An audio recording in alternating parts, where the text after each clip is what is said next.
దేవునికి స్తోత్రం. అందరు బాగున్నారండి? ఒక్కసారి బాగుంటే గట్టిగా చప్పలు కూడా అనండి. యేసు రక్తమునకి జయం.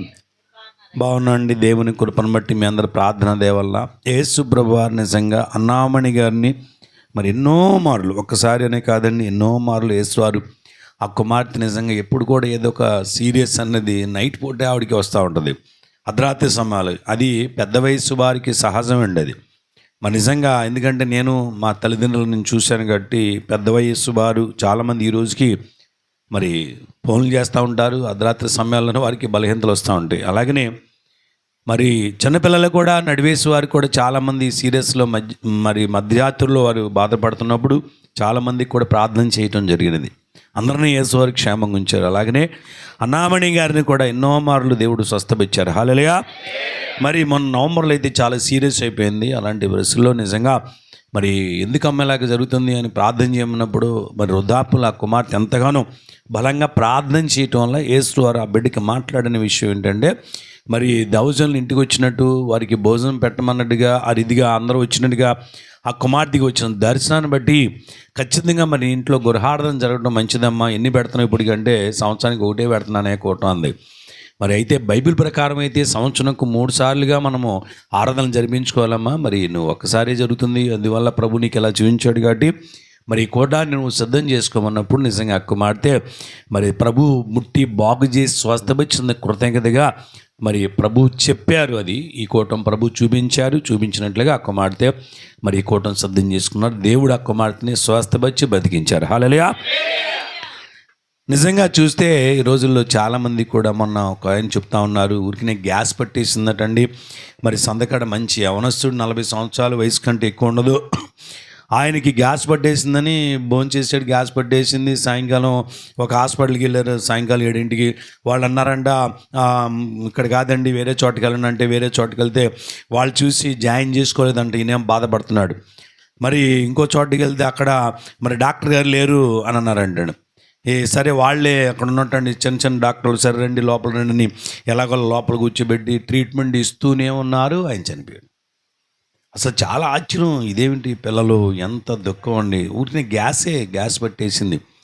నిజంగా అలాగ లోకంలో చాలామందికి ఇలాగ గ్యాస్ పట్టేసి బలహీనత వచ్చేసి నీరసం వచ్చేసి ఉరికిని పడిపోయి చనిపోయిన వారు మనం ఎంతోమంది చూస్తూ ఉన్నాం. మన యేసువారు అయితే అలాంటి విషయాల్లో ఎమర్జెన్సీగా మన ప్రభువారు మనకి ఎంతో హెల్ప్ చేస్తున్నారు. హల్లెలూయా. ప్రార్థన చేయగా నిజంగా ఎట్టి వ్యాధిని సరే అక్కడితో అది కుదిరిపడి ఆ తర్వాత వైద్యానికి అవకాశం కలుగుతూ ఉంది. ఆమేన్. ఈ సాక్ష్యాలు మన సంఘంలో చాలా కోకోలలో ఉన్నాయండి. ఇలాంటి నిజంగా దేవుని స్తోత్రం ఉండి ఈ రీతిగా మనం బ్రతికిస్తూ స్వస్థపరుస్తూ ఆయుధాలు కృతజ్ఞతగా కనీసం మరి మనం ఈ ప్రకారమేనా ఆయన చెప్పినట్టుగా చేయటం మంచిదంటారా కాదంటారా? మరి ఎక్కడో లక్షలు డాక్టర్లు పోసి ఇలా చేసేదానికంటే ఈ రీతిగా మనం చేయడం ఎంత ధన్యత అండి. ఇందాక నేను బయలుదేరేటప్పుడు ఒక ఫ్యామిలీ వచ్చారండి, వారికి ప్రభు అంటే అసలు పెద్దగా ఇంట్రెస్ట్ లేదు. అది మరి లోకంలో ఏదేదో పూజలకి పునస్కారాలు చేస్తుంటారు. మనకి ఇంటికి కొంచెం మన చర్చికి పైన అటువైపు వినపడద్దు అంటాడు వారికి ప్రార్థన, ఆ కొండపైన 2 ఇళ్ళ అవతల. అయితే వాళ్ళ పిల్లలంటండి చిన్న పిల్లలండి ఎప్పుడు ఒకటి తగ్గిందంటే ఇంకోటి మంచం ఎక్కుతాడు, ఇంకోటి తగ్గిందంటే ఇంకోటి మంచం ఎక్కుతాడు. సరే వీళ్ళకి ఒక పిల్లవాడికి అయితే బాగా సీరియస్ అయిపోయిందంటండి. వీళ్ళు హాస్పిటల్కి వెళ్తే 10 రూపాయలు 20 రూపాయలు 100 1000 కాదు, వీడు హాస్పిటల్కి వెళ్ళి 1,00,000 బయట రాడంట.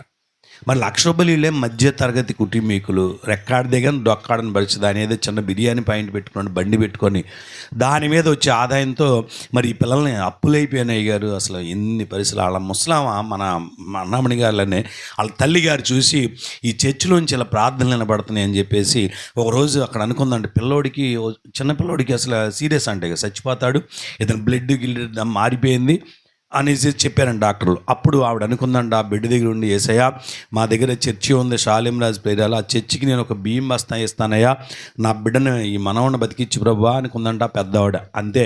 మళ్ళీ పొద్దున్న డాక్టర్ వచ్చి పర్లేదమ్మా పిల్లవాడు బాగున్నాడు ఇంటికి తీసుకెళ్ళిపోమన్నారంట. హల్లెలూయా.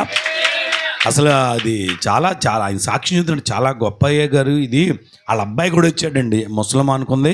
మరి ఆ బస్తా తీసుకొని ఎప్పుడు అనుకున్నారంటే వచ్చారండి తీసుకొని.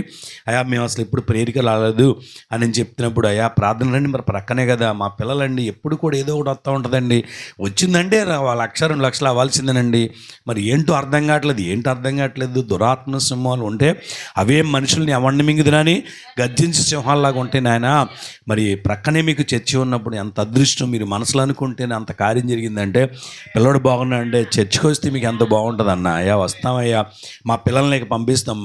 సరే ఓకే, పిల్లలను పంపించండి పోనీ, తర్వాత మీరు బాగుంటారు, మీరు కూడా వస్తారు అన్నప్పుడు నిజంగా వారు ఎంత బాధపడుతున్నారు. నిజంగా ప్రభు ఉండబట్టి నా పిల్లడు బతికాడండి అని ఆయన కూడా ఎంత ఆనందపడిపోతున్నాడు కుర్రాడు. హల్లెలూయా. ప్రియులారా, ఇలాగ చాలామంది లోకంలో మనం అనుకుంటూ వాళ్ళని చూసి బిర్యానీ భలే అమ్ముతున్నాడులే అని అనుకుంటాం, కానీ వాళ్ళ లోపల ఎంత బాధలు ఉన్నాయండి. దేవుణ్ణి ఎరగని వారి జనాంగాల్లో చాలా కష్టాలు, చాలా బాధలు. మనకి మనిషి అన్న తర్వాత మనకైనా వస్తాయండి, కానీ వచ్చినా మనకి అంత సివియర్గా రాకోకుండా యేసువారు ఒకళ్ళు వచ్చినా కానీ బలహీనతలు వెంటనే ఇట్టే ప్రార్థన ద్వారా, దైవజనులు అభిషేక్తుల ప్రార్థన ద్వారా దేవుడు ఈజీగా స్వస్థపరిచి చిన్న సింపుల్గా మన ఇంటికి చేర్చేస్తున్నాడు. హల్లెలూయా. ఈ విషయాన్ని కూడా మనం చాలా జాగ్రత్తగా గమనించి, మరి నిజంగా ప్రభు చెప్పిన మాట, ఎందుకంటే మాట వినుట శ్రేష్టం. మరి నేను ముట్టుతున్నానమ్మా, బాగు చేస్తున్నాను, మరి సంవత్సరం ఇంకో కూటం పెట్టుకో అని ప్రభు చూపించిన ఇది అన్నామణి గారు వారి ఫ్యామిలీ చక్కగా ఏకీభించుకొని మరి ఈ కూటాన్ని వారు సిద్ధం చేసుకున్నారు. దేవుడు వారిని దీవించి ఆస్వాదించను గాక. మరి మాట విన్నవారు ఎలాగుంటారట, మరి బండ మీద ఇల్లు పునాది వేసి ఇల్లు కట్టినది ఎంత స్ట్రాంగ్ ఉంటారో అలాంటి స్ట్రాంగ్గా అన్నామణి గారు నుంచును గాక. ఎప్పుడు నేను 2015 అనుకుంటా, 2015 ఇంకా అంతకంటే 2012 అనుకుంటా. ఆ టైం 2012 కూడా కాదండి, 2007 8 ఆ టైంలో నేను సిమ్లా వెళ్ళాను. సిమ్లా వెళ్తే సిమ్లాలో నేను అక్కడ రిటర్న్ జర్నీలో ఉన్న టైంలో కారులో ఉన్నాను. వెంటనే నా ఫోన్ వచ్చింది. అయ్యా మా మామ చచ్చిపోయేటట్టు ఉందయ్యా, ఆయాసం వచ్చేసింది, ఇక అయిపోద్ది అయ్యారు, మీరేం అక్కడ ఉన్నారు, కార్యక్రమం ఎవరు చేస్తారని వాళ్ళ మనవడం.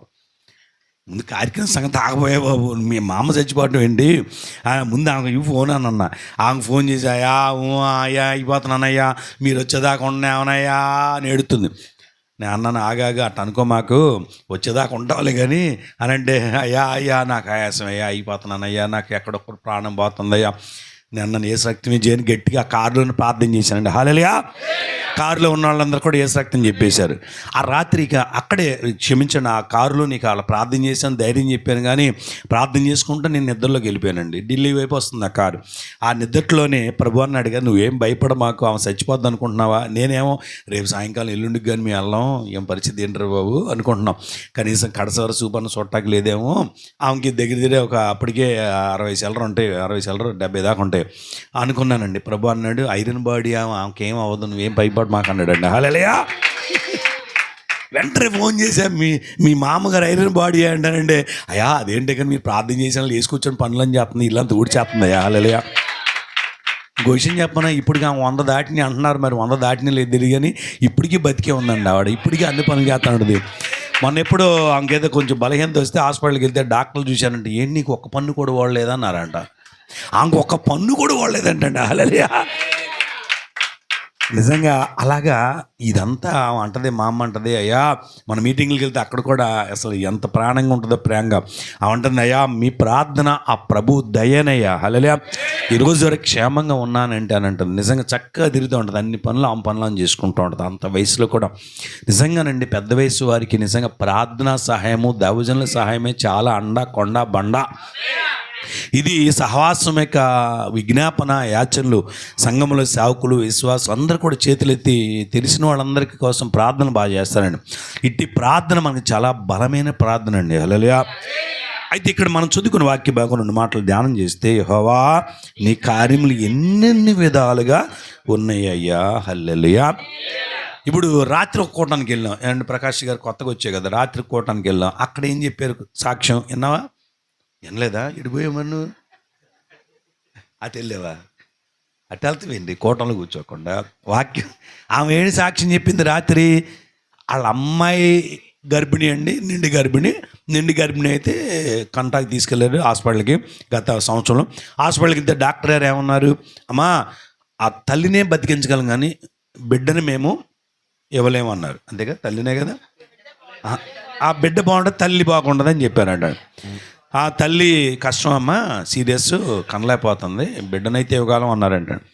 ఇక భయపడిపోయి బాధపడిపోయి ఏడ్చి ప్రార్థన చేసినప్పుడు ప్రభు అన్నాడంట, అమ్మ పురుడు రోజున కూటం పెట్టుకమ్మా, నేను నీ కుమార్తెకి ఏం కాదు అని అక్కడ బాధలోనే ప్రభు చెప్పాడు.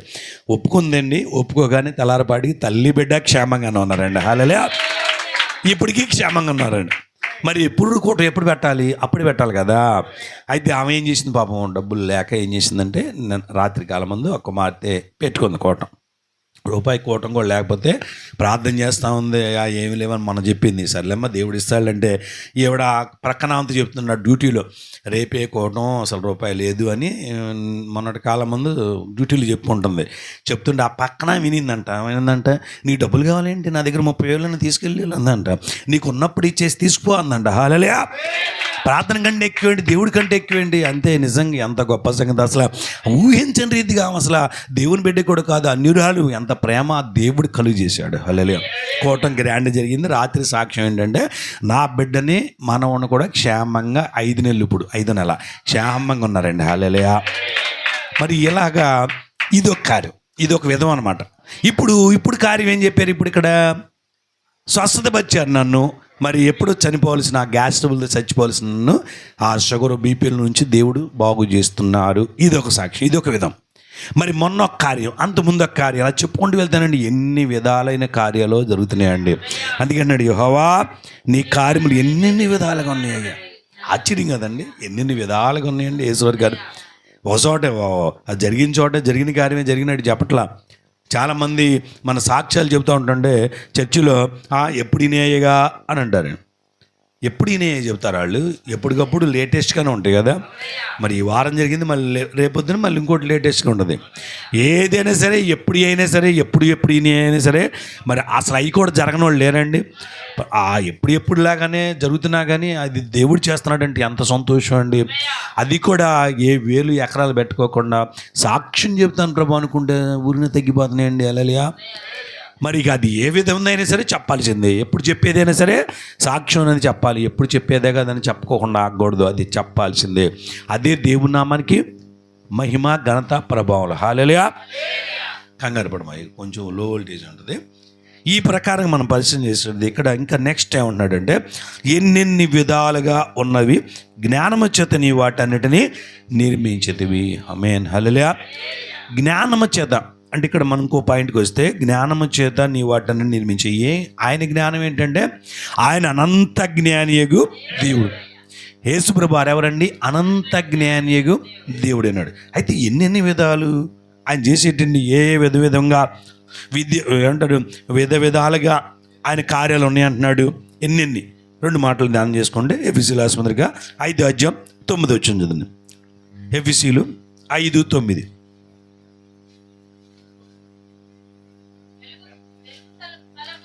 వెలుగు ఫలము, సమస్త విధములైన మంచితనము, నీతి, సత్యమును వాటిలో కనబడుచున్నవి. హల్లెలూయా. ఇక్కడ ఏమన్నాడు? వెలుగు ఫలము, సమస్త విధములైన మంచితనము. ఆమేన్. వెలుగు ఫలం ఎలాంటిదంటండి? సమస్త విధములైన మంచితనం. వెలుగు ఎవరు మరి? వెలుగు యేసువారే కదా. వెలుగు యేసువారే అన్నాడు. మరి యేసువారు వెలుగైనప్పుడు యేసు ప్రభు